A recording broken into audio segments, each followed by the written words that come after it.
ਇਹ ਹਫ਼ਤਾਵਾਰ ਬਾਈਬਲ ਦਾ ਦਰਸੀ ਆਵਾਜ਼ ਪਲੇਨਫੀਲਡ Christian science church independent ਵੱਲੋਂ ਹੈ, ਜਿਹੜਾ ਨਿਊ ਜਰਸੀ ਅਮਰੀਕਾ ਵਿੱਚ ਹੈ। ਹੋਰ ਮਾਲੂਮਾਤ ਲਈ ਤੁਸੀਂ ਸਾਡੀ ਵੈਬਸਾਈਟ ਵੇਖੋ www.plainfieldcs.com।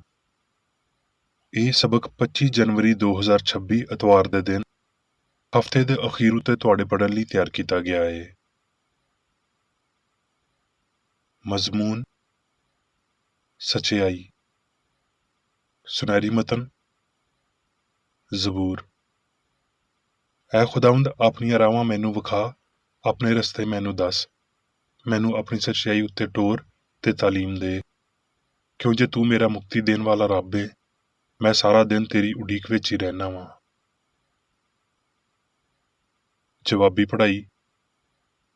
ਯਸ਼ਵਾ। ਇਹਦੇ ਬਾਅਦੋਂ ਯਸ਼ਵਾ ਨੇ ਇਸਰਾਈਲ ਦੇ ਸਾਰੇ ਕਬੀਲਿਆਂ ਨੂੰ ਸਕਮ ਵਿੱਚ ਇਕੱਠਾ ਕੀਤਾ। ਤਦ ਯਸ਼ਵਾ ਨੇ ਉਹਨਾਂ ਲੋਕਾਂ ਨੂੰ ਆਖਿਆ, ਭਈ ਖੁਦਾਵੰਦ ਇਸਰਾਈਲ ਦਾ ਰੱਬ ਇੰਜ ਆਖਦਾ ਏ, ਭਈ ਤੁਹਾਡੇ ਪਿਓ ਦਾਦੇ ਪੁਰਾਣੇ ਜ਼ਮਾਨੇ ਵਿੱਚ ਵੱਡੇ ਦਰਿਆ ਦੇ ਪਾਰ ਰਹਿੰਦੇ ਸੀ, ਤੇ ਮੈਂ ਤੁਹਾਨੂੰ ਉਹ ਦੇਸ਼ ਜਿਹਦੇ ਵਿੱਚ ਤੁਸੀਂ ਮਿਹਨਤ ਨਾ ਕੀਤੀ, ਤੇ ਉਹ ਸ਼ਹਿਰ ਜਿਹੜਾ ਤੁਸੀਂ ਨਹੀਂ ਬਣਾਇਆ, ਅਨਾਇਤ ਕੀਤਾ, ਤੇ ਤੁਸੀਂ ਉਹਨਾਂ ਵਿੱਚ ਵਸਦੇ ਹੋ, ਤੇ ਤੁਸੀਂ ਅਜਿਹੇ ਤਾਕਿਸਤਾਨ ਤੇ ਅਜਿਹੇ ਜ਼ੈਤੂਨ ਦੇ ਬਾਗਾਂ ਦਾ ਫਲ ਖਾਂਦੇ ਹੋ ਜਿਨ੍ਹਾਂ ਨੂੰ ਤੁਸੀਂ ਨਹੀਂ ਲਾਇਆ। ਇਸ ਲਈ ਤੁਸੀਂ ਰੱਬ ਦਾ ਡਰ ਰੱਖੋ ਤੇ ਨੇਕ ਨੀਅਤੀ ਤੇ ਸਚਾਈ ਨਾਲ ਉਹਦੀ ਪ੍ਰਸਤਿਸ਼ ਕਰੋ। ਤੇ ਜੇ ਖੁਦਾਵੰਦ ਦੀ ਪ੍ਰਸਤਿਸ਼ ਤੁਹਾਨੂੰ ਭੈੜੀ ਲੱਗਦੀ ਏ, ਤੇ ਅੱਜ ਹੀ ਉਹਨੂੰ ਜਿਹਦੀ ਤੁਸੀਂ ਪ੍ਰਸਤਿਸ਼ ਕਰੋਗੇ ਚੁਣ ਲਵੋ, ਭਾਵੇਂ ਉਹ ਉਹੀ ਦੇਵਤਾ ਹੋਣ ਜਿਨ੍ਹਾਂ ਦੀ ਪ੍ਰਸਤਿਸ਼ ਤੁਹਾਡੇ ਪਿਓ ਦਾਦੇ ਵੱਡੇ ਦਰਿਆ ਦੇ ਦੂਜੇ ਪਾਰ ਕਰਦੇ ਸੀ, ਜਾਂ ਅਮੂਰੀਆਂ ਦੇ ਦੇਵਤਾ ਜਿਨ੍ਹਾਂ ਦੇ ਦੇਸ਼ ਵਿੱਚ ਤੁਸੀਂ ਵਸਦੇ ਹੋ। ਹੁਣ ਰਹੀ ਮੇਰੀ ਤੇ ਮੇਰੇ ਘਰਾਣੇ ਦੀ ਗੱਲ, ਤੇ ਅਸੀਂ ਖੁਦਾਵੰਦ ਦੀ ਪ੍ਰਸਤਿਸ਼ ਕਰਾਂਗੇ, ਕਿਉਂ ਜੇ ਖੁਦਾਵੰਦ ਸਾਡਾ ਰੱਬ ਉਹੀ ਏ ਜਿਨ੍ਹੇ ਸਾਨੂੰ ਤੇ ਸਾਡੇ ਪਿਓ ਦਾਦੇ ਨੂੰ ਮਿਸਰ ਦੇਸ਼ ਯਾਨੀ ਗੁਲਾਮੀ ਦੇ ਘਰ ਵਿੱਚੋਂ ਕੱਢਿਆ, ਤੇ ਉਹ ਵੱਡੇ ਵੱਡੇ ਨਿਸ਼ਾਨ ਸਾਡੇ ਸਾਹਮਣੇ ਵਿਖਾਏ, ਤੇ ਸਾਰੀਆਂ ਰਾਵਾਂ ਜਿਨ੍ਹਾਂ ਉੱਤੇ ਅਸੀਂ ਟੁਰੇ, ਤੇ ਉਹਨਾਂ ਸਾਰੀਆਂ ਕੌਮਾਂ ਦੇ ਵਿਚਾਲੇ ਜਿਨ੍ਹਾਂ ਵਿੱਚੋਂ ਅਸੀਂ ਲੰਘੇ, ਸਾਨੂੰ ਮਹਿਫੂਜ਼ ਰੱਖਿਆ। ਲੋਕਾਂ ਨੇ ਯਸ਼ੂਆ ਨੂੰ ਆਖਿਆ, ਭਈ ਅਸੀਂ ਖੁਦਾਵੰਦ ਆਪਣੇ ਰੱਬ ਦੀ ਪ੍ਰਸਤਿਸ਼ ਕਰਾਂਗੇ ਤੇ ਉਹਦੀ ਗੱਲ ਹੀ ਮੰਨਾਂਗੇ। ਦਰਸੀ ਆਵਾਜ਼ ਬਾਈਬਲ ਵਿੱਚੋਂ ਜ਼ਬੂਰ। ਐ ਖੁਦਾਵੰਦ, ਮੇਰਾ ਇਨਸਾਫ ਕਰ, ਕਿਉਂ ਜੇ ਮੈਂ ਰਾਸਤੇ ਨਾਲ ਟੁਰਦਾ ਰਿਹਾ ਵਾਂ, ਤੇ ਮੈਂ ਖੁਦਾਵੰਦ ਉੱਤੇ ਡਾਵਾਂਡੋਲ ਹੋਣ ਤੋਂ ਬਗੈਰ ਭਰੋਸਾ ਰੱਖਿਆ ਏ। ਐ ਖੁਦਾਵੰਦ, ਮੈਨੂੰ ਜਾਂਚ ਤੇ ਆਜ਼ਮਾ, ਤੇ ਮੇਰੇ ਦਿਲ ਤੇ ਦਿਮਾਗ ਨੂੰ ਪਰਖ, ਕਿਉਂ ਜੇ ਤੇਰੀ ਸ਼ਫਕਤ ਮੇਰੀਆਂ ਅੱਖੀਆਂ ਦੇ ਸਾਹਮਣੇ ਹੈ, ਤੇ ਮੈਂ ਤੇਰੀ ਸਚਾਈ ਦੀ ਰਾਹ ਉੱਤੇ ਟੁਰਦਾ ਰਿਹਾ ਵਾਂ। ਸਲਾਤੀਨ। ਉਹਨਾਂ ਦਿਨਾਂ ਵਿੱਚ ਹੀ ਹਿਜ਼ਕੀਆ ਅਜਿਹਾ ਬਿਮਾਰ ਪਿਆ ਭਈ ਮਰਨ ਵਾਲਾ ਹੋ ਗਿਆ। ਤਦ ਯਸਾਇਆ ਨਬੀ ਆਮੋਸ ਦੇ ਪੁੱਤਰ ਨੇ ਉਹਦੇ ਕੋਲ ਆ ਕੇ ਉਹਨੂੰ ਆਖਿਆ, ਖੁਦਾਵੰਦ ਇੰਜ ਆਖਦਾ ਏ, ਭਈ ਤੂੰ ਆਪਣੇ ਘਰ ਦਾ ਬੰਦੋਬਸਤ ਕਰ ਲੈ, ਕਿਉਂ ਜੇ ਤੂੰ ਮਰ ਜਾਵੇਂਗਾ ਤੇ ਬਚਣ ਵਾਲਾ ਨਹੀਂ। ਤਦ ਉਹਨੇ ਆਪਣਾ ਮੂੰਹ ਕੰਧ ਵੱਲ ਕਰਕੇ ਇਹ ਦੁਆ ਕੀਤੀ, ਭਈ ਐ ਖੁਦਾਵੰਦ, ਮੈਂ ਤੇਰੀ ਮਿੰਨਤ ਕਰਦਾ ਵਾਂ, ਯਾਦ ਕਰ ਭਈ ਮੈਂ ਤੇਰੇ ਸਾਹਮਣੇ ਸਚਾਈ ਤੇ ਪੂਰੇ ਦਿਲ ਨਾਲ ਟੁਰਦਾ ਰਿਹਾ ਵਾਂ, ਤੇ ਜੋ ਤੇਰੀ ਨਜ਼ਰ ਵਿੱਚ ਭਲਾ ਏ ਉਹੀ ਕੀਤਾ ਏ। ਤੇ ਹਿਜ਼ਕੀਆ ਫੁੱਟ ਫੁੱਟ ਕੇ ਰੋਇਆ। ਤੇ ਇੰਜ ਹੋਇਆ, ਭਈ ਯਸਾਇਆ ਨਿਕਲ ਕੇ ਸ਼ਹਿਰ ਦੇ ਵਿਚਕਾਰ ਦੇ ਹਿੱਸੇ ਤਿੱਕਰ ਅਪੜਿਆ ਵੀ ਨਹੀਂ ਸੀ, ਭਈ ਖੁਦਾਵੰਦ ਦਾ ਕਲਾਮ ਉਹਦੇ ਉੱਤੇ ਉਤਰਿਆ, ਭਈ ਪਰਤ ਤੇ ਮੇਰੀ ਕੌਮ ਦੇ ਸਰਦਾਰ ਹਿਜ਼ਕੀਆ ਨੂੰ ਆਖ, ਭਈ ਖੁਦਾਵੰਦ ਤੇਰੇ ਪਿਓ ਦਾਦੇ ਦਾ ਰੱਬ ਇੰਜ ਆਖਦਾ ਏ, ਭਈ ਮੈਂ ਤੇਰੀ ਦੁਆ ਸੁਣੀ, ਤੇ ਮੈਂ ਤੇਰੇ ਅਥਰੂ ਵੇਖੇ। ਵੇਖ, ਮੈਂ ਤੈਨੂੰ ਸ਼ਿਫਾ ਦੇਵਾਂਗਾ, ਤੇ ਤੂੰ ਤੀਜੇ ਦਿਨ ਖੁਦਾਵੰਦ ਦੇ ਘਰ ਵਿੱਚ ਜਾਵੇਂਗਾ, ਤੇ ਮੈਂ ਤੇਰੀ ਉਮਰ 15 ਵਰ੍ਹੇ ਵਧਾ ਦੇਵਾਂਗਾ, ਤੇ ਮੈਂ ਤੈਨੂੰ ਤੇ ਇਸ ਸ਼ਹਿਰ ਨੂੰ ਅਸੂਰ ਦੇ ਬਾਦਸ਼ਾਹ ਦੇ ਹੱਥੋਂ ਬਚਾ ਲਵਾਂਗਾ, ਤੇ ਮੈਂ ਆਪਣੀ ਖਾਤਰ ਤੇ ਆਪਣੇ ਬੰਦੇ ਦਾਊਦ ਦੀ ਖਾਤਰ ਇਸ ਸ਼ਹਿਰ ਦੀ ਹਮਾਇਤ ਕਰਾਂਗਾ। ਜ਼ਬੂਰ। ਮੈਂ ਖੁਦਾਵੰਦ ਨਾਲ ਮੁਹੱਬਤ ਰੱਖਦਾ ਵਾਂ, ਕਿਉਂ ਜੇ ਉਹਨੇ ਮੇਰੀ ਫਰਿਆਦ ਸੁਣੀ ਤੇ ਮੇਰੀ ਮਿੰਨਤ ਸੁਣੀ ਏ। ਖੁਦਾਵੰਦ ਸਾਦਾ ਲੋਕਾਂ ਦੀ ਹਿਫਾਜ਼ਤ ਕਰਦਾ ਏ। ਮੈਂ ਨੀਵਾਂ ਹੋ ਗਿਆ ਸੀ, ਉਹਨੇ ਮੈਨੂੰ ਬਚਾ ਲਿਆ। ਐ ਮੇਰੀ ਜਾਨ, ਫੇਰ ਮੁਤਮਿਨ ਹੋ, ਕਿਉਂ ਜੇ ਖੁਦਾਵੰਦ ਨੇ ਤੇਰੇ ਉੱਤੇ ਅਹਿਸਾਨ ਕੀਤਾ ਏ। ਇਸ ਲਈ ਵੀ ਤੂੰ ਮੇਰੀ ਜਾਨ ਨੂੰ ਮੌਤ ਤੋਂ, ਮੇਰੀਆਂ ਅੱਖੀਆਂ ਨੂੰ ਹੰਝੂ ਵਗਾਉਣ ਤੋਂ, ਤੇ ਮੇਰੇ ਪੈਰਾਂ ਨੂੰ ਤਿਲਕਣ ਤੋਂ ਬਚਾਇਆ ਏ। ਮੈਂ ਜਿਉਂਦਿਆਂ ਦੀ ਧਰਤੀ ਉੱਤੇ ਖੁਦਾਵੰਦ ਦੇ ਹਜ਼ੂਰ ਟੁਰਦਾ ਰਵਾਂਗਾ। ਜ਼ਬੂਰ। ਐ ਕੌਮੋ, ਸਾਰੇ ਰੱਬ ਦੀ ਹਮਦ ਕਰੋ। ਐ ਉਮਤੋ, ਸਾਰੇ ਉਹਦੀ ਸਤਾਇਸ਼ ਕਰੋ, ਕਿਉਂ ਜੇ ਸਾਡੇ ਉੱਤੇ ਉਹਦੀ ਬੜੀ ਸ਼ਫਕਤ ਹੈ ਤੇ ਖੁਦਾਵੰਦ ਦੀ ਸੱਚਾਈ ਹਮੇਸ਼ਾ ਦੀ ਏ। ਖੁਦਾਵੰਦ ਦੀ ਹਮਦ ਕਰੋ। ਯੋਹੰਨਾ। ਇਸ ਲਈ ਉਹ ਫਿਰ ਕਾਨਾ ਗਲੀਲ ਵਿੱਚ ਆਇਆ, ਜਿੱਥੇ ਉਹਨੇ ਪਾਣੀ ਨੂੰ ਮੈਅ ਬਣਾਇਆ ਸੀ, ਤੇ ਬਾਦਸ਼ਾਹ ਦਾ ਇੱਕ ਮੁਲਾਜ਼ਮ ਸੀ ਜਿਹਦਾ ਪੁੱਤਰ ਕੁਫਰਨਹੂਮ ਵਿੱਚ ਬਿਮਾਰ ਸੀ। ਉਹ ਇਹ ਸੁਣ ਕੇ ਭਈ ਯਿਸੂ ਯਹੂਦੀਆ ਵਿੱਚ ਆ ਗਿਆ ਏ, ਉਹਦੇ ਕੋਲ ਗਿਆ ਤੇ ਉਹਦੇ ਅੱਗੇ ਮਿੰਨਤ ਕਰਨ ਲੱਗਿਆ ਭਈ ਚੱਲ ਕੇ ਮੇਰੇ ਪੁੱਤਰ ਨੂੰ ਸ਼ਿਫਾ ਦੇ, ਕਿਉਂ ਜੇ ਉਹ ਮਰਨ ਵਾਲਾ ਸੀ। ਯਿਸੂ ਨੇ ਉਹਨੂੰ ਆਖਿਆ, ਜਦ ਤੀਕਰ ਤੁਸੀਂ ਨਿਸ਼ਾਨ ਤੇ ਅਜੀਬ ਕੰਮ ਨਾ ਵੇਖ ਲਵੋ, ਬਿਲਕੁਲ ਈਮਾਨ ਨਾ ਲਿਆਓਗੇ। ਬਾਦਸ਼ਾਹ ਦੇ ਮੁਲਾਜ਼ਮ ਨੇ ਉਹਨੂੰ ਆਖਿਆ, ਐ ਖੁਦਾਵੰਦ, ਮੇਰੇ ਬੱਚੇ ਦੇ ਮਰਨ ਤੋਂ ਪਹਿਲਾਂ ਚੱਲ। ਯਿਸੂ ਨੇ ਉਹਨੂੰ ਆਖਿਆ, ਜਾ, ਤੇਰਾ ਪੁੱਤਰ ਜਿਉਂਦਾ ਏ। ਉਸ ਬੰਦੇ ਨੇ ਉਸ ਗੱਲ ਦਾ ਯਕੀਨ ਕੀਤਾ ਜਿਹੜੀ ਯਿਸੂ ਨੇ ਉਹਨੂੰ ਆਖੀ ਤੇ ਟੁਰ ਗਿਆ। ਉਹ ਰਾਹ ਵਿੱਚ ਹੀ ਸੀ ਭਈ ਉਹਦੇ ਨੌਕਰ ਉਹਨੂੰ ਮਿਲੇ ਤੇ ਆਖਣ ਲੱਗੇ ਭਈ ਤੇਰਾ ਪੁੱਤਰ ਜਿਉਂਦਾ ਏ। ਉਹਨੇ ਉਹਨਾਂ ਨੂੰ ਪੁੱਛਿਆ ਭਈ ਉਹਨੂੰ ਕਿਸ ਵੇਲੇ ਤੋਂ ਆਰਾਮ ਹੋਣ ਲੱਗਿਆ ਸੀ। ਉਹਨਾਂ ਨੇ ਉਹਨੂੰ ਆਖਿਆ ਭਈ ਕੱਲ 7ਵੀਂ ਘੜੀ ਵਿੱਚ ਉਹਦੀ ਤਾਪ ਉਤਰ ਗਈ ਸੀ। ਇਸ ਲਈ ਪਿਓ ਨੂੰ ਪਤਾ ਚੱਲ ਗਿਆ ਭਈ ਇਹ ਉਹੀ ਵੇਲਾ ਸੀ ਜਦ ਯਿਸੂ ਨੇ ਉਹਨੂੰ ਆਖਿਆ ਸੀ ਭਈ ਤੇਰਾ ਪੁੱਤਰ ਜਿਉਂਦਾ ਏ, ਤੇ ਉਹ ਆਪ ਤੇ ਉਹਦਾ ਸਾਰਾ ਖਾਨਵਾਦਾ ਈਮਾਨ ਲਿਆਇਆ। ਯੋਹੰਨਾ। ਯਿਸੂ ਜ਼ੈਤੂਨ ਦੇ ਪਹਾੜ ਉੱਤੇ ਗਿਆ। ਸਵੇਰੇ ਸਵੇਰੇ ਹੀ ਉਹ ਫਿਰ ਹੈਕਲ ਵਿੱਚ ਆਇਆ ਤੇ ਸਾਰੇ ਲੋਕੀ ਉਹਦੇ ਕੋਲ ਆਏ ਤੇ ਉਹ ਬਹਿ ਕੇ ਉਹਨਾਂ ਨੂੰ ਤਾਲੀਮ ਦੇਣ ਲੱਗਿਆ। ਇਸ ਲਈ ਯਿਸੂ ਨੇ ਆਖਿਆ ਭਈ ਜਦ ਤੁਸੀਂ ਇਬਨੇ ਆਦਮ ਨੂੰ ਉੱਚੇ ਪਹਾੜ ਉੱਤੇ ਚਾੜੋਗੇ ਤੇ ਜਾਣੋਗੇ ਭਈ ਮੈਂ ਉਹੀ ਵਾਂ ਤੇ ਆਪਣੇ ਵੱਲੋਂ ਕੁਝ ਨਹੀਂ ਕਰਦਾ, ਬਲਕਿ ਜਿਵੇਂ ਪਿਓ ਨੇ ਮੈਨੂੰ ਸਿਖਾਇਆ ਉਸੇ ਤਰ੍ਹਾਂ ਇਹ ਗੱਲਾਂ ਆਖਦਾ ਵਾਂ। ਤੇ ਜਿੰਨੇ ਮੈਨੂੰ ਘੱਲਿਆ ਏ ਉਹ ਮੇਰੇ ਨਾਲ ਏ। ਉਹਨੇ ਮੈਨੂੰ ਕੱਲਿਆਂ ਨਹੀਂ ਛੱਡਿਆ, ਕਿਉਂ ਜੇ ਮੈਂ ਹਮੇਸ਼ਾ ਹੀ ਉਹ ਕੰਮ ਕਰਦਾ ਵਾਂ ਜਿਹੜੇ ਉਹਨੂੰ ਪਸੰਦ ਆਉਂਦੇ ਨੇ। ਜਦ ਉਹ ਇਹ ਗੱਲਾਂ ਕਰ ਰਿਹਾ ਸੀ ਤੇ ਬਥੇਰੇ ਉਹਦੇ ਉੱਤੇ ਈਮਾਨ ਲਿਆਏ। ਇਸ ਲਈ ਯਿਸੂ ਨੇ ਉਹਨਾਂ ਯਹੂਦੀਆਂ ਨੂੰ ਆਖਿਆ ਜਿਨ੍ਹਾਂ ਨੇ ਉਹਦਾ ਯਕੀਨ ਕੀਤਾ ਸੀ ਭਈ ਜੇ ਤੁਸੀਂ ਮੇਰੇ ਕਲਾਮ ਉੱਤੇ ਕਾਇਮ ਰਹੋਗੇ ਤੇ ਅਸਲ ਵਿੱਚ ਮੇਰੇ ਚੇਲੇ ਠਹਿਰੋਗੇ ਤੇ ਸੱਚਾਈ ਤੋਂ ਵਾਕਫ ਹੋਵੋਗੇ ਤੇ ਸੱਚਾਈ ਤੁਹਾਨੂੰ ਆਜ਼ਾਦ ਕਰੇਗੀ। ਰੋਮੀਓ। ਇਸ ਲਈ ਐ ਭਰਾਵੋ, ਮੈਂ ਰੱਬ ਦੀਆਂ ਰਹਿਮਤਾਂ ਯਾਦ ਕਰਾ ਕੇ ਤੁਹਾਥੋਂ ਦਰਖਾਸਤ ਕਰਦਾ ਵਾਂ ਭਈ ਆਪਣੇ ਬਦਨ ਅਜਿਹੀ ਕੁਰਬਾਨੀ ਹੋਣ ਲਈ ਨਜ਼ਰ ਕਰੋ ਜਿਹੜੀ ਜ਼ਿੰਦਾ ਤੇ ਪਾਕ ਤੇ ਰੱਬ ਨੂੰ ਪਸੰਦੀਦਾ ਹੋਵੇ। ਇਹੀ ਤੁਹਾਡੀ ਮਾਕੂਲ ਇਬਾਦਤ ਏ। ਇਫਸੀਓਂ। ਇਸ ਲਈ ਮੈਂ ਇਹ ਆਖਦਾ ਵਾਂ ਤੇ ਖੁਦਾਵੰਦ ਵਿੱਚ ਜਤਾਉਣਾ ਵਾਂ ਭਈ ਜਿਵੇਂ ਗੈਰ ਕੌਮਾਂ ਆਪਣੇ ਬੇਹੂਦਾ ਖਿਆਲਾਂ ਦੇ ਮੁਤਾਬਕ ਟੁਰਦੀਆਂ ਨੇ, ਤੁਸੀਂ ਅੱਗੇ ਤੋਂ ਉਸ ਤਰ੍ਹਾਂ ਨਾ ਟੁਰਨਾ ਭਈ ਤੁਸੀਂ ਆਪਣੇ ਅਗਲੇ ਚਾਲ ਚੱਲਣ ਦੀ ਪੁਰਾਣੀ ਇਨਸਾਨੀਅਤ ਨੂੰ ਲਾ ਦਿਓ, ਜਿਹੜੀ ਫਰੇਬ ਦੀਆਂ ਸ਼ਹਿਵਤਾਂ ਦੇ ਪਾਰੋਂ ਖਰਾਬ ਹੁੰਦੀ ਜਾਂਦੀ ਏ, ਤੇ ਆਪਣੀ ਸਿਆਣ ਦੀ ਰੂਹਾਨੀ ਹਾਲਤ ਵਿੱਚ ਨਵੇਂ ਬਣਦੇ ਜਾਓ ਤੇ ਨਵੀਂ ਇਨਸਾਨੀਅਤ ਨੂੰ ਪਾ ਲਵੋ ਜਿਹੜੀ ਰੱਬ ਦੇ ਮੁਤਾਬਕ ਰਾਸਤਬਾਜ਼ੀ ਤੇ ਪਾਕੀਜ਼ਗੀ ਵਿੱਚ ਪੈਦਾ ਕੀਤੀ ਗਈ ਏ। ਇਸ ਲਈ ਝੂਠ ਬੋਲਣਾ ਛੱਡ ਕੇ ਹਰ ਬੰਦਾ ਆਪਣੇ ਗੁਆਂਢੀ ਨਾਲ ਸੱਚ ਬੋਲੇ, ਕਿਉਂ ਜੇ ਅਸੀਂ ਆਪਸ ਵਿੱਚ ਇੱਕ ਦੂਜੇ ਦਾ ਹਿੱਸਾ ਵਾਂ। ਗੁੱਸਾ ਤੇ ਕਰੋ ਪਰ ਪਾਪ ਨਾ ਕਰੋ। ਸੂਰਜ ਦੇ ਡੁੱਬਣ ਤੀਕਰ ਤੁਹਾਡੀ ਨਾਰਾਜ਼ੀ ਨਾ ਰਵੇ ਤੇ ਸ਼ੈਤਾਨ ਨੂੰ ਮੌਕਾ ਨਾ ਦਿਓ। ਕੋਈ ਗੰਦੀ ਗੱਲ ਤੁਹਾਡੇ ਮੂੰਹੋਂ ਨਾ ਨਿਕਲੇ, ਬਲਕਿ ਉਹੀ ਨਿਕਲੇ ਜਿਹੜੀ ਲੋੜ ਦੇ ਮੁਤਾਬਕ ਅਗਾਂਹ ਵਧਣ ਲਈ ਚੰਗੀ ਹੋਵੇ, ਤਾਂ ਜੋ ਉਹਨੂੰ ਸੁਣਨ ਵਾਲਿਆਂ ਉੱਤੇ ਫਜ਼ਲ ਹੋਵੇ। ਹਰ ਤਰ੍ਹਾਂ ਦੀ ਤਲਖ ਮਜ਼ਾਜੀ ਤੇ ਕੈਰ ਤੇ ਗੁੱਸਾ ਤੇ ਸ਼ੋਰ ਸ਼ਰਾਬਾ ਤੇ ਬਦਜ਼ੁਬਾਨੀ, ਹਰ ਤਰ੍ਹਾਂ ਦੀ ਬਦਖਾਹੀ ਤੁਹਾਡੇ ਤੋਂ ਵੱਖ ਕੀਤੀਆਂ ਜਾਣ, ਤੇ ਇੱਕ ਦੂਜੇ ਉੱਤੇ ਮਿਹਰਬਾਨ ਤੇ ਨਰਮ ਦਿਲ ਹੋਵੋ, ਤੇ ਜਿਵੇਂ ਰੱਬ ਨੇ ਮਸੀਹ ਵਿੱਚ ਤੁਹਾਡੇ ਕਸੂਰ ਮਾਫ਼ ਕੀਤੇ ਨੇ, ਤੁਸੀਂ ਵੀ ਇੱਕ ਦੂਜੇ ਦੇ ਕਸੂਰ ਮਾਫ਼ ਕਰੋ। ਇਫਸੀਓਂ। ਇਸ ਲਈ ਪਿਆਰੇ ਫਰਜ਼ੰਦਾਂ ਵਾਂਗਰ ਰੱਬ ਵਰਗੇ ਬਣੋ, ਕਿਉਂ ਜੇ ਤੁਸੀਂ ਪਹਿਲਾਂ ਹਨੇਰਾ ਸੀ ਪਰ ਹੁਣ ਖੁਦਾਵੰਦ ਦੀ ਲੋ ਹੋ। ਇਸ ਲਈ ਲੋ ਦੇ ਪੁੱਤਰਾਂ ਵਾਂਗਰ ਟੁਰੋ। ਹੁਣ ਮੈਂ ਮੀਰੀ ਬੇਕਰ ਏਡੀ ਦੀ ਲਿਖੀ ਹੋਈ ਕ੍ਰਿਸਚਨ ਸਾਇੰਸ ਦੀ ਦਰਸੀ ਕਿਤਾਬ ਸਾਇੰਸ ਤੇ ਸਿਹਤ ਆਇਤਾਂ ਦੀ ਕੁੰਜੀ ਦੇ ਨਾਲ ਵਿੱਚੋਂ ਲਈਆਂ ਹੋਈਆਂ ਲਿਖਾਈਆਂ ਪੜਾਂਗਾ। ਸਾਇੰਸ ਤੇ ਸਿਹਤ। ਸਾਇੰਸ ਤੋਂ ਜੰਮਣ ਵਾਲਾ ਇਤਮਾਦ ਇਸ ਅਸਲੀਅਤ ਵਿੱਚ ਲੁਕਿਆ ਏ ਭਈ ਸੱਚਾਈ ਅਸਲੀ ਏ ਤੇ ਗਲਤੀ ਗੈਰ ਅਸਲੀ। ਗਲਤੀ ਸੱਚਾਈ ਦੇ ਸਾਹਮਣੇ ਡਰਪੋਕ ਏ। ਇੱਕ ਕ੍ਰਿਸਚਨ ਸਾਇੰਸ ਦੀ ਦਵਾ ਸਿਆਣ ਏ, ਉਹ ਇਲਾਹੀ ਸੱਚਾਈ ਜਿਹੜੀ ਇਨਸਾਨ ਨੂੰ ਆਜ਼ਾਦ ਕਰਦੀ ਏ। ਸੱਚਾਈ ਆਜ਼ਾਦੀ ਦੇ ਅਨਸਰ ਪੈਦਾ ਕਰਦੀ ਏ ਇਹਦੇ ਝੰਡੇ ਉੱਤੇ ਰੂਹ ਦਾ ਇਲਹਾਮੀ ਨਾਰਾ ਗੁਲਾਮੀ ਮੁੱਕ ਗਈ ਏ ਲਿਖਿਆ ਹੋਇਆ ਏ। ਰੱਬ ਦੀ ਕੁਦਰਤ ਕੈਦੀਆਂ ਲਈ ਆਜ਼ਾਦੀ ਲਿਆਉਂਦੀ ਏ। ਕੋਈ ਤਾਕਤ ਇਲਾਹੀ ਮੁਹੱਬਤ ਦਾ ਮੁਕਾਬਲਾ ਨਹੀਂ ਕਰ ਸਕਦੀ। ਉਹ ਕਿਹੜੀ ਫਰਜ਼ ਕੀਤੀ ਗਈ ਤਾਕਤ ਏ ਜਿਹੜੀ ਆਪਣੇ ਆਪ ਨੂੰ ਰੱਬ ਦੇ ਖਿਲਾਫ ਖੜਾ ਕਰਦੀ ਏ? ਇਹ ਕਿੱਥੋਂ ਆਉਂਦੀ ਏ? ਉਹ ਕਿਹੜੀ ਸ਼ੈ ਏ? ਉਹ ਕਿਹੜੀ ਸ਼ੈ ਏ ਜਿਹੜੀ ਇਨਸਾਨ ਨੂੰ ਲੋਹੇ ਦੀਆਂ ਬੇੜੀਆਂ ਦੇ ਨਾਲ ਪਾਪ, ਮੌਤ ਤੇ ਬਿਮਾਰੀ ਨਾਲ ਬੰਨਿਆ ਰੱਖਦੀ ਏ? ਜੋ ਕੁਝ ਵੀ ਇਨਸਾਨ ਨੂੰ ਗੁਲਾਮ ਬਣਾਉਂਦਾ ਏ ਉਹ ਇਲਾਹੀ ਹੁਕਮਰਾਨ ਦਾ ਮੁਖਾਲਫ ਏ। ਸੱਚਾਈ ਇਨਸਾਨ ਨੂੰ ਆਜ਼ਾਦ ਕਰਦੀ ਏ। ਤੁਸੀਂ ਜਾਣਦੇ ਹੋ ਭਈ ਕਿਦੋਂ ਪਹਿਲੀ ਸੱਚਾਈ ਇਹਦੇ ਮਗਰ ਟੁਰਨ ਵਾਲਿਆਂ ਦੀ ਵਫਾਦਾਰੀ ਤੇ ਘਾਟੇ ਦੇ ਪਾਰੋਂ ਫਤਿਹਮੰਦ ਹੁੰਦੀ ਏ।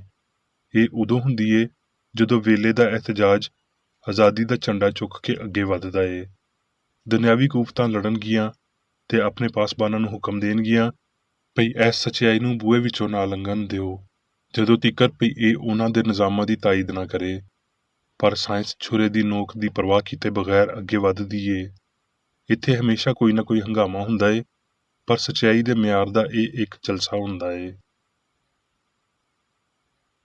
ਪੌਲੁਸ ਨੂੰ ਰੂਹਾਨੀ ਤੇ ਬਦਨੀ ਤੌਰ ਤੇ ਇਨਸਾਨਾਂ ਉੱਤੇ ਸੱਚਾਈ ਦੇ ਤਕਾਜ਼ਿਆਂ ਦਾ ਵਾਜ਼ਿਹ ਅਹਿਸਾਸ ਸੀ ਜਦ ਉਹਨੇ ਆਖਿਆ, ਆਪਣੇ ਬਦਨ ਅਜਿਹੀ ਕੁਰਬਾਨੀ ਹੋਣ ਲਈ ਨਜ਼ਰ ਕਰੋ ਜਿਹੜੀ ਜ਼ਿੰਦਾ ਤੇ ਪਾਕ ਤੇ ਰੱਬ ਨੂੰ ਪਸੰਦ ਹੋਵੇ। ਇਹ ਤੁਹਾਡੀ ਮਾਕੂਲ ਇਬਾਦਤ ਏ।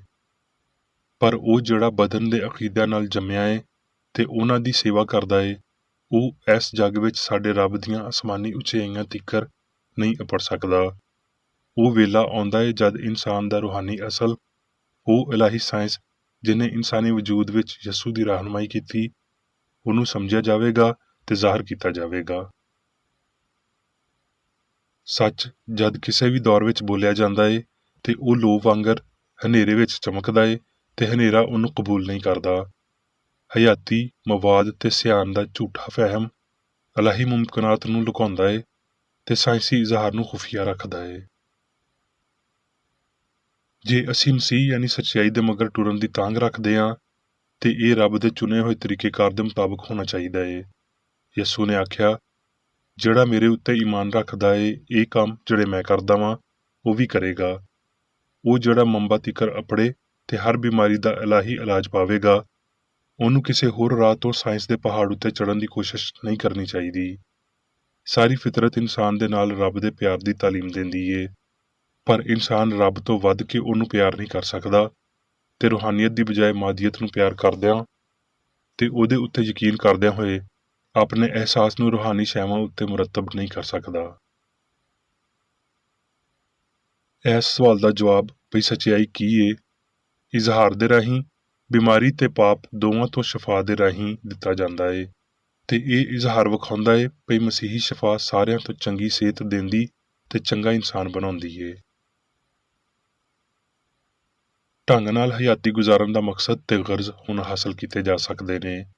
ਇਹ ਫਤਹ ਕੀਤਾ ਗਿਆ ਨੁਕਤਾ ਤੁਸੀਂ ਉਂਝ ਹੀ ਸ਼ੁਰੂ ਕੀਤਾ ਜਿਵੇਂ ਇਹ ਕਰਨਾ ਚਾਹੀਦਾ ਸੀ। ਤੁਸੀਂ ਕ੍ਰਿਸਚਨ ਸਾਇੰਸ ਦਾ ਅਦਦੀ ਜਦਵਲ ਸ਼ੁਰੂ ਕੀਤਾ ਏ ਤੇ ਕੁਝ ਨਹੀਂ ਹੋਏਗਾ ਸਿਵਾਏ ਇਸ ਦੇ ਵੀ ਗਲਤ ਨੀਅਤ ਤੁਹਾਡੀ ਤਰੱਕੀ ਵਿੱਚ ਰੁਕਾਵਟ ਬਣੇਗੀ। ਸੱਚੇ ਮਕਸਦ ਨਾਲ ਕੰਮ ਕਰਨ ਤੇ ਦੁਆ ਕਰਨ ਨਾਲ ਤੁਹਾਡਾ ਪਿਓ ਤੁਹਾਡੇ ਲਈ ਰਾਹ ਖੋਲ ਦੇਵੇਗਾ। ਕਿੰਨੇ ਤੁਹਾਨੂੰ ਹੱਕ ਨੂੰ ਮੰਨਣ ਤੋਂ ਰੋਕ ਦਿੱਤਾ? ਬਦਨੀ ਹਿੱਸਾਂ ਲਈ ਕ੍ਰਿਸਚਨ ਸਾਇੰਸ ਦੀਆਂ ਸ਼ਰਤਾਂ ਅਟਲ ਲੱਗਦੀਆਂ ਨੇ, ਪਰ ਇਨਸਾਨ ਇਹ ਸਿੱਖਣ ਲਈ ਜਲਦਬਾਜ਼ੀ ਵਿੱਚ ਨੇ ਭਈ ਹਯਾਤੀ ਰੱਬ ਚੰਗਿਆਈ ਏ ਤੇ ਭਈ ਬੁਰਿਆਈ ਅਸਲੀਅਤ ਵਿੱਚ ਇਨਸਾਨ ਲਈ ਕੋਈ ਮੁਕਾਮ ਏ ਨਾ ਤਾਕਤ ਜਾਂ ਇਲਾਹੀ ਮਈਸ਼ਤ ਏ।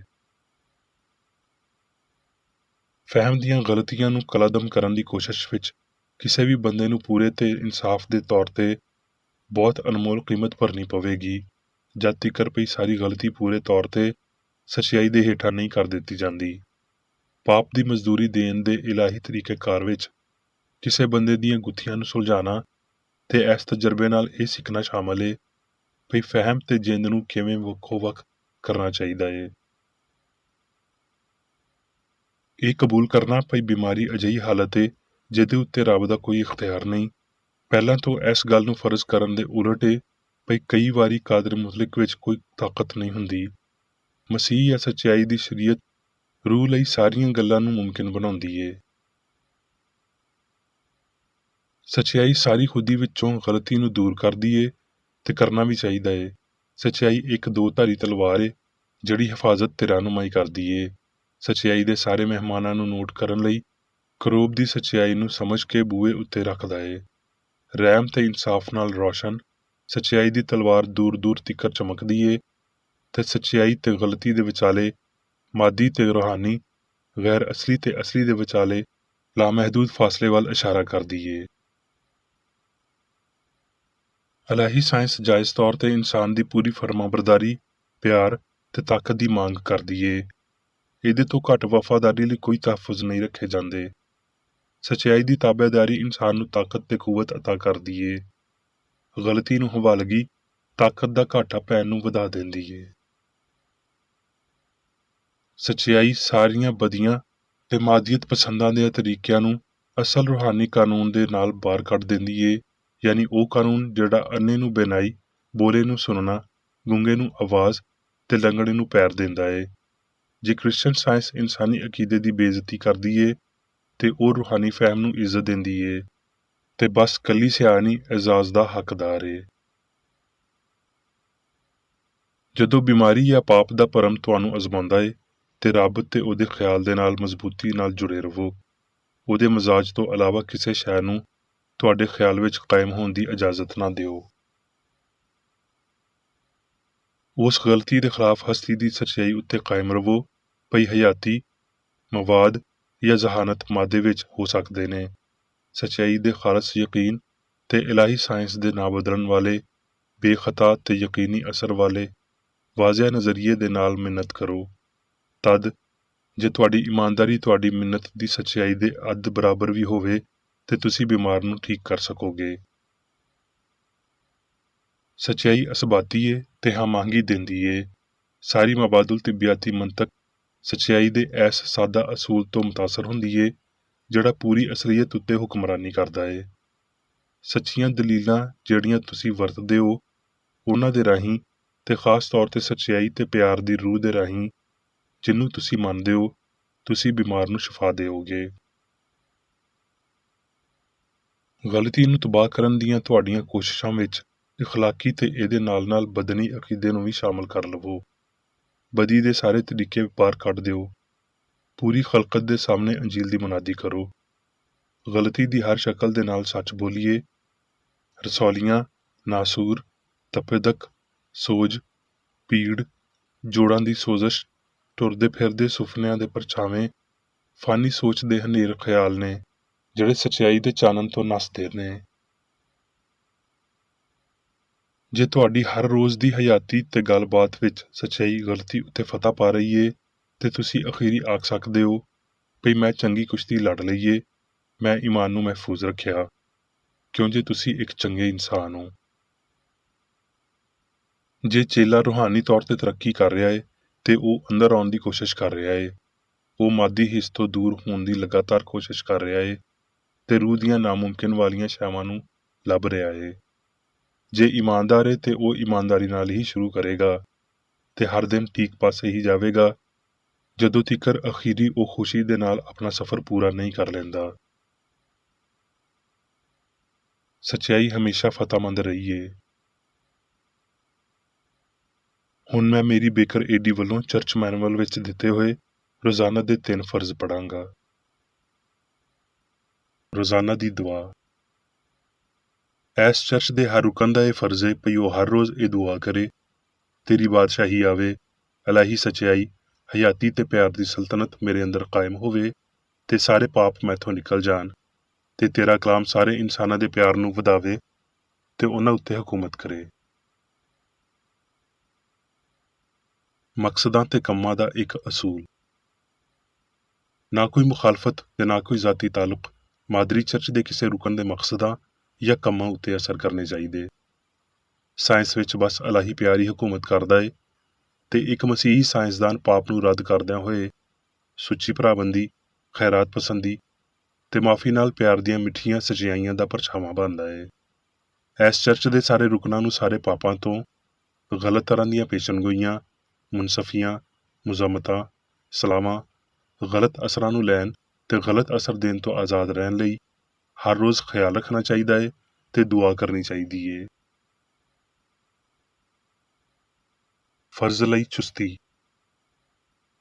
ਇਸ ਚਰਚ ਦੇ ਹਰ ਰੁਕਨ ਦਾ ਇਹ ਫਰਜ਼ ਹੈ ਭਈ ਉਹ ਹਰ ਰੋਜ਼ ਜਾਰਹਾਨਾ ਜ਼ਹਿਨੀ ਸਲਾਹਾਂ ਦੇ ਖਿਲਾਫ ਆਪਣੇ ਆਪ ਨੂੰ ਤਿਆਰ ਰੱਖੇ ਤੇ ਰੱਬ, ਆਪਣੇ ਕਾਇਦ ਤੇ ਇਨਸਾਨਾਂ ਲਈ ਆਪਣੇ ਫਰਜ਼ਾਂ ਨੂੰ ਨਾ ਕਦੀ ਭੁੱਲੇ ਤੇ ਨਾ ਕਦੀ ਨਜ਼ਰਅੰਦਾਜ਼ ਕਰੇ। ਉਹਦੇ ਕੰਮਾਂ ਦੇ ਰਾਹੀਂ ਉਹਦਾ ਇਨਸਾਫ ਹੋਵੇਗਾ, ਉਹ ਬੇਕਸੂਰ ਜਾਂ ਕਸੂਰਵਾਰ ਹੋਵੇਗਾ।